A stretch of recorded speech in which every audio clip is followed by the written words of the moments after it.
Sorry, buddy. No, it's all right.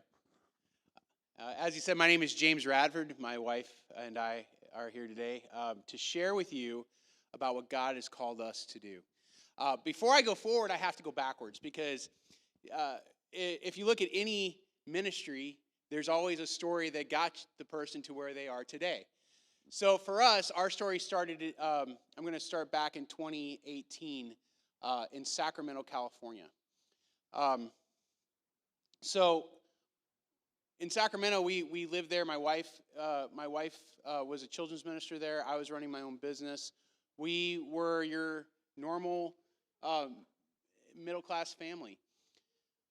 One day we got a letter from our landlord saying that she has decided not to renew our lease. And so we ran into a situation where we had no way of having a place to live. So, you hear the story, whenever you hear of homelessness, you think of people who aren't educated or maybe have addictions. You don't think of educated families being in a spot where they can't afford the basic necessity of housing. But that's where we found ourselves. And so we got everything moved out of our home, and we couch surfed for 3 months while we tried to figure out what was the next thing God was calling us to do as a family. So as normal families do, we did our normal summer thing. The kids went to kids camp. Kate, my wife, went to kids camp, and I just continued to run our janitorial business and tried to just figure out what was next. She came home, and I went from staying at a friend's house to us going to her family's house, because everybody loves staying with their in-laws. Yeah? So we went there, and they watched the kids while she and I went out for dessert one night. And she asked me this very poignant question that to this day it sticks in my head, and it is this: what does success look like to you? And I said, well, I can tell you one thing. It doesn't look like what we're dealing with right now. It doesn't look like couch surfing. It doesn't look like trying to figure out how we're going to continue to live in Sacramento, California and pay the bills because rent was through the roof and we have no options. And she said, well, how about this? How about we just get rid of everything and let's buy an RV and let's go hit the road and see where God leads. And I said, are you my wife? Who are you? This isn't you. This isn't the kind of thing you say. I'm the adventurous one. She's the cautious one. That's why we work so well together. So we prayed about it, and then September 16th, we moved into our RV. And we stayed in our pastor's backyard for a few months until the neighbors decided they didn't like it anymore, which worked out fine. And so December 26th of 2018, we hit the road. And the question was, well, where do we go from here? And the Lord said, head east, and I'll tell you when to stop, which works out great, because if we headed west, we would have needed a houseboat. So we loaded everybody up, and December 26th, we headed east to start this journey to see where God was leading. We were only about a week in, and we were already pretty, it was already kind of a lonely thing. We didn't know where we were going. We didn't know what God was planning for us, and we weren't making any connections on the road. We thought, before we got on the road, we were told, oh, there's all these families that are out there that are doing this, and you'll run into them, and it'll be a great thing, and we were finding no families. Well, there was these folks that had been following our story online, and they were part of this huge group of people that were RV travelers, and they sent Kate a text and said, I always cry at this part because it's what really moved things forward. He said, there's a bunch of us waiting for you in Palm Desert. And so we said, okay, so let's go to Palm Desert. So we got to Palm Desert, and sure enough, there were a group of believers all sitting there waiting for us to get there that had been praying for us, that broke bread with us, and just encouraged us. And so we stayed there for about 2 or 3 weeks and just tried to get our bearings, tried to figure out where we were going. And then from there we left, and we continued our journey east, waiting to see where we were going to land. And what's funny is the conversation was, Lord, we'll go anywhere, but we don't want to land in Missouri. Because that's where I grew up, and we like the weather of California, and we just thought, it'd be good just to not be close to family, because the Lord's done a lot of work in our lives when we've been away from family, and, the Bible says to leave and cleave, and so that's what we did. So moving right along, we traveled for about 2 years, and January 2020, we found ourselves in a bit of a pickle. We ran out of money. And we were running a janitorial business from the RV. We had crews cleaning. I had an office manager that was managing everything, but business was slow and we didn't know what to do. And so we started praying about it, and my wife found a ad for an organization called Coyote Hill Children's Home. And they were looking for families to come and do something called respite care, and we didn't know what that was, and we didn't know what anything about fostering, but we said, hey, let's go check it out. So we got there and we interviewed with the program director, and then the camp director, or the main director of the organization came in to the interview, and he goes, why are you all even here? And so, well, we're answering this ad. He goes, we don't have an ad out. We're not hiring right now. And we showed him the ad. I'm like, well, here's the ad. He goes, I don't know how that got out there because we haven't been looking for anybody. Well, it's funny how God works things, because about a week later, we got a call, and they said, hey, we prayed about this. We want you guys to come and to be our respite care providers here at Coyote Hill. And so we said, okay, sounds good. We moved in, and 2 weeks later, the pandemic hit. So here we are. We found ourselves serving this group of 8 families on the hill, they call it. And each home had about 9 kids.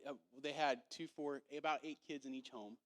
And our job ended up being to go to each home every week and give that family a week off so that they could rest and rejuvenate and take care of their own needs while we took care of the kids. And so we jumped with our 3 kids from house to house to house all summer long up till October. In October, we had a knock on our door. Now we were really getting into this. We put programs together for the summer. We were really enjoying just jumping house to house and meeting these families' needs. And then the director came to our door and said, well, we got a family leaving. You all are moving in the first week of October into the Zimmer home, and there you will be caring for 4 teenage girls and 2 boys on the age of 9. Life change. So that's what we did, and we'll just move on to the next slide here.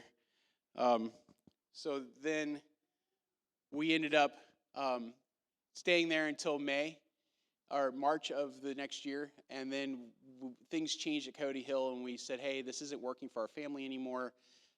Let's see what doors are opening. And so we found this house here in Gravois Mills. It's a Tier 2 property. We've since turned it into a 3,000 square foot home, because when we left Coyote Hill, we left with 2 extra kiddos in our care that one we adopted, the other one we had been caring for up till this last weekend when she left to go back to her biological family. But we added love along the way. So that brings us to where we're at now. But I want to share some verses with you, if you can go to the next slide. So Romans 12:10, God calls us all to serve, and he calls us to serve using the abilities and gifts we have. Romans 12:10, be devoted to one another in love, honor one another above yourself. 1 Peter 4:10 and 11, each of you should use whatever gifts you have received to serve others as faithful stewards of God's grace. In various forms, do not be slothful in zeal, be fervent in spirit, serve the Lord. Mark 10:45, even the Son of Man came not to be served, but to serve, and to give his life as a ransom for many. And you can read the others by there real quick, and then move on to our verse on the next slide. James 1:27, religion that God our Father accepts as pure and faithful, faultless, is this: to look after orphans and widows in their distress, and to keep oneself from being polluted by the world. God has called us each to serve him in some way, shape, or form, but this is the verse that we've grasped onto, caring for kids who are in a place that is by no fault of their own where they are. None of these kids have asked to be where they're at in foster care. None of them are there because of anything they've done wrong. They're there because of the choices of their parents. And so for us, our job is to provide those kids with all the love we possibly can as foster parents. As respite care providers, which I'm going to talk about in a minute, it's to take one step further, and we believe that foster families deserve more than just assistance. They deserve moments of rest, support, and community that understands the challenges they face. if you've never been done anything with foster care, it's a wonderful way of meeting the needs of a very at-risk group of people. But it's hard. These kids come into our care abused, and every possible thing you could think that's happened to them has probably happened in some way, shape, or form. Neglect, drug addiction. I mean, these are all things that these kids come in to care with, and trauma that results from that is a real thing, and it's something that these kids carry for the rest of their lives. The trauma doesn't forget. Your body doesn't forget. And so our job is, what we've learned over the years is, how do we work with that trauma? How do we care for these kids and help them get past? Because it can be reversed, it is curable, but it's not curable unless it's dealt with, and unless the kids are willing to work through it, and unless they have providers, parents, foster parents who can help them through it, and other folks as well. But our part of this now is respite care. We're moving away from full-time fostering because we want to just help families do what they've been called to do, which is to help these foster kids. And so respite care is people who are trained and licensed to provide respite, temporary care, temporarily helping with children. Back up. Can you back up one? There you go. Helping with children in foster care, offering relief to foster parents who need time to themselves or have emergency situations. Now, the two struggles that we find with, it's hard to find respite care, and the reason is the state only pays for one 24-hour period of respite care per child per month. So that means if I'm think of a job that you've applied for sometime in your life, and you look at all the benefits. You get 40 hours a week to work, you get weekends off, you get vacation time. You don't get any of that with foster care. Parents are doing this 24 hours a day, 7 days a week. There is no time off. And so respite care is crucial to help those families continue to do what they're doing. The state, on average, we have about 1,000 families that we're short of in the state in the foster system. Each one of those families represents about 3 kids. So basically, we're 3,000 beds short every month of covering all the needs of foster kids throughout the year. So we have 3,000 kids that we have no space for, which means those kids end up going to places like group homes or residential facilities, and they may not even need to be in those places, but there's no place else to go with them. So again, our mission is to provide respite care to foster families, foster parents, for the opportunity to rest and rejuvenate so they can better meet the needs of children in their care. And these are some ways we do it. Our main respite care service, we provide families 5 days a month of free care. That's it, no charge. We don't charge a penny. And so the families can bring their kids out to our house. We're working on turning our home into a kid resort. And I'll talk more about that in a minute. But so they can bring their kids out 5 days a week. And that's adopted kids, that's foster kids, either one. They can bring them out, and they can get that time off they need. We also do date nights. So the idea is you parents in the area can bring their kids for the night, not just their foster kids, but their bio kids as well, so they don't have to find extra babysitting. And we'll take care of all the kids so they can take a night out on their own and just rest and rejuvenate. And then we do emergency intake, and that's where the state calls us and says, hey, we have a kid that doesn't have a placement. And we say we have a bed, and so they bring their kids out. The caseworker will bring the kid out and drop them off for the night while they look for a place for that child to stay. When kids come into care, a lot of times there's not again, we're 1,000 families short, so a lot of those kids end up staying on their caseworker's office floor for a night or two while they wait for a place to put them. We had some kids in our care that were actually going to be going to a homeless shelter in Springfield because they didn't have any place to go with them. And so we found out about them and said, hey, we'll take those kids in. So this is a little bit about what Kids Cove is about. Is that video going to play? Oh, I guess not. That's okay. Oh, there it goes.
the hardest parts of foster parents leaving their kids in respite care is the guilt that comes from being a foster parent and taking these kids and going, okay, these are my kids. I'm supposed to love them. I'm supposed to take care of them as my own kids. How am I supposed to drop them off with a random stranger and say goodbye while I take time to do what I need to do?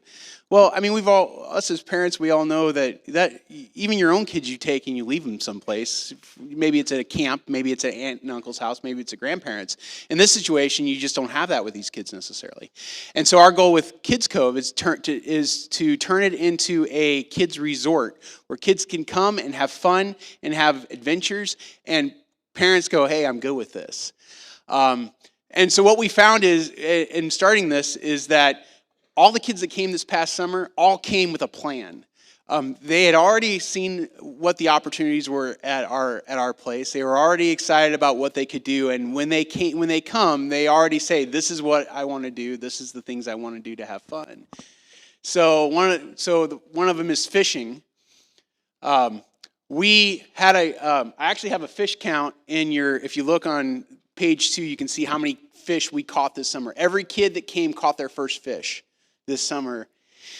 So I think we ended up with like 10 catfish, a bunch of bluegill, some bass. It's something that a lot of these kids don't have the opportunity just to go down in the lake and fish. Many of them have never had the chance just to go with a dad or an uncle or a grandfather and try fishing for the first time. And so this is something they really look forward to.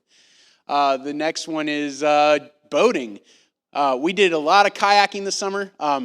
It's funny how many of those black deck floats end up in our cove. They're everywhere, and you look at them as junk, but our kids found a new way to have an adventure, and so we collect those things and we'll play with them until they float away. And so we've had I think that actually is a video too. It doesn't seem to work, but yeah. So and then swimming is the other one. Kids love to come and swim. And we actually have built, because of where we're located, we're on mile marker 49, and our cove is really shallow. And so when all the boats go by, the waves, it's like being on the ocean. And so we decided to build a swimming pond that's all natural. During the weekends when the kids are here, we can play in the pond and be a little safer than out on the water during the week. So you can kind of see some of the fun stuff we did this summer. But the big one, of course, is the food. You got to have the food. And food is one of our big things that we do that the kids look forward to. Friday nights, pizza night. Saturdays are waffle days. So the kids get to make their own pizzas on Friday nights and however they want them. And then you can see our waffle bar kind of can be excessive. But it's just creating memories for these kids. One of the great ways to combat childhood trauma is through creating new memories, creating core memories that they can look back on that give them positive things to think about in their childhood. So that's one of the things that we really are trying to do with these kids, is not just give parents a rest, but give these kids an amazing place where they can come back to over and over again. And as we get to growing, as people find out more about us, the goal is no matter what foster home you're at, because most kids jump from, will go to at least 2 different homes in a 3-year period that they're in foster care. And so during that time, no matter where they go, they can always say, hey, can I go to Kids Cove? And they can come back to some place that they know. We have another slide. There we go. So Kids Cove is still a work in progress. I'd like to say we have this all figured out. Everything's buttoned up and beautiful and perfect, but it's not. We have a lot of work still to do. Our pond, you can see we got it to actually run this year for the first time, where we have a waterfall and fresh water pumped through there all the time. But there's a hole, and so we're constantly filling it up. If this bottom picture here, that's where our playground's going to go. We got the retaining wall in by the help of the Boy Scouts from the scout camp this past summer. Some boys came out for the day and helped us get the trenches dug and helped us get all the wood in place to get that retaining wall going. But we still got to get some leveling. And then our deck has been a big thing that we've been slowly working on. It's kind of needs some real love. There's some other projects that we have as well. On the next slide, I think, is where the